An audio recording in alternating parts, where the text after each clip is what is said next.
पता है, इतिहास की जो सबसे बड़ी क्रांतियां होती हैं ना, वो अक्सर शोर में नहीं होती।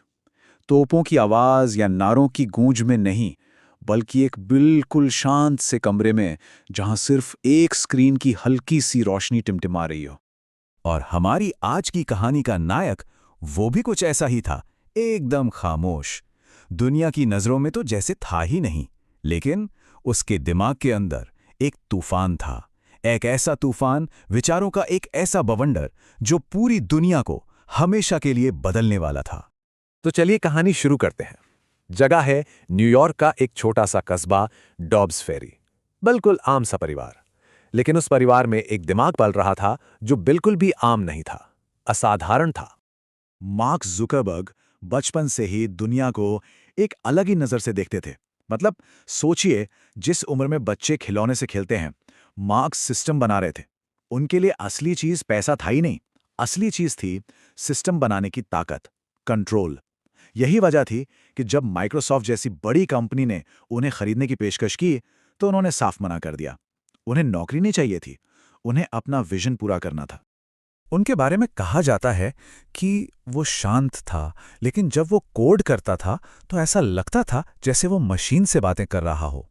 समझ रहे हैं, ये सिर्फ कोडिंग नहीं थी, ये एक बातचीत थी। एक ऐसी भाषा जो सिर्फ वो और मशीन ही समझ सकते थे। टेक्नोलॉजी के साथ उनका कनेक्शन वो इतना नेचुरल था, इतना गहरा था कि कोड लिखना उनके लिए सांस लेने जैसा था। और फिर वो पहुंचते हैं हार्वर्ड, वो जगह जहां दुनिया के सबसे तेज, सबसे प्रतिभाशाली दिमाग एक दूसरे से टकराते हैं। और यहीं, इसी जगह, एक छोटे से डॉर्म रूम की खामोशी में एक क्रांति की नींव रखी जाने वाली थी। बस एक रात, कोड की कुछ लाइनें और एक बहुत ही विवादास्पद आइडिया। नतीजा, हार्वर्ड का सर्वर क्रैश। ये उनकी महत्वाकांक्षा का पहला धमाका था, जिसकी गूंज पूरे कैंपस ने सुनी। ये जो फेस मार्च था ना, इसने मार्क की दोहरी शख्सियत को सबके सामने ला दिया। एक तरफ तो थी उनकी बेमिसाल प्रतिभा, कमाल की कोडिंग, और दूसरी तरफ नियमों की कोई परवाह न करने वाला रवैया। देखा जाए तो एक छोटा सा एक्सपेरिमेंट ही था, लेकिन इसमें आने वाले फेसबुक का पूरा डीएनए छुपा हुआ था। मतलब जबरदस्त वायरल ग्रोथ और साथ में कभी ना खत्म होने वाली विवाद। लेकिन कहते हैं ना, हर तबाही के बाद कुछ नया बनता है। तो फेस मार्च के इस विवाद की राख से ही एक ऐसा आइडिया निकला, एक ऐसा आइडिया जिसमें सिर्फ एक कैंपस को नहीं, बल्कि पूरी दुनिया को जोड़ने की ताकत थी। 4 फरवरी 2004। ये वो तारीख है जिसे डिजिटल इतिहास में शायद हमेशा याद रखा जाएगा। क्यों? क्योंकि इसी दिन हार्वर्ड के उसी डॉर्म रूम से thefacebook.com लॉन्च हुआ। आइडिया बहुत सिंपल था, लोगों को ऑनलाइन जोड़ना। और कभी-कभी सबसे सिंपल आइडिया ही सबसे पावरफुल साबित होते हैं। और लॉन्च होती ही हार्वर्ड में जैसे एक धमाका सा हो गया। हर कोई द फेसबुक पर आना चाहता था। ये सिर्फ एक वेबसाइट नहीं थी, ये एक डिजिटल आग की तरह थी जो पूरे कैंपस में फैल चुकी थी। हर कोई इसका हिस्सा बनना चाहता था। हुआ ये था कि इंसान के कनेक्ट करने की जो बुनियादी जरूरत है, उसे टेक्नोलॉजी से जोड़ दिया गया था। और नतीजा एकदम विस्फोटक। जरा सोचिए, जिस उम्र में लोग अपनी डिग्री पूरी करने की सोचते हैं, उस उम्र में मार्क जुकरबर्ग एक पूरा साम्राज्य बना रहे थे। और फिर उन्होंने फैसला किया हार्वर्ड छोड़ने का। ये सिर्फ कॉलेज छोड़ना नहीं था, ये एक सेफ, सिक्योर भविष्य को दांव पर लगाना था।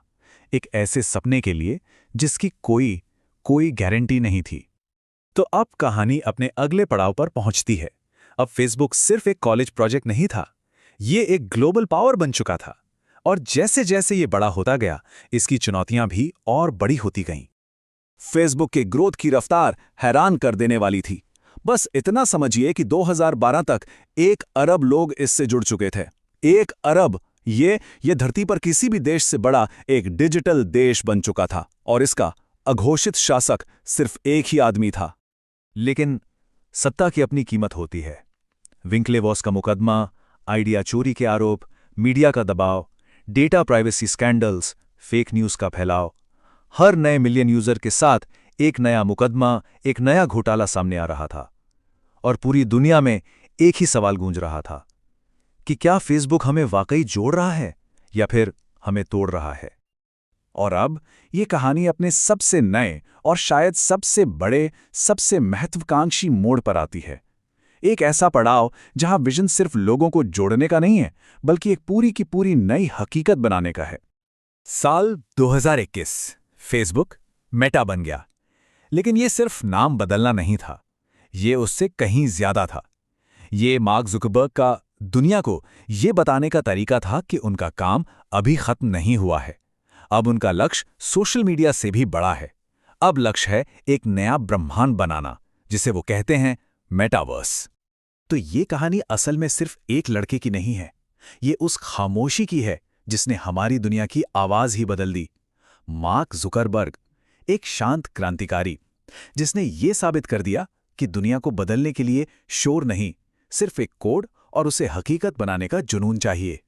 लेकिन अब सवाल ये है कि वो जो अगली दुनिया बना रहे हैं, एक नई हकीकत, वो हमें आज़ाद करेगी या फिर एक खूबसूरत से डिजिटल पिंजरे में कैद कर देगी।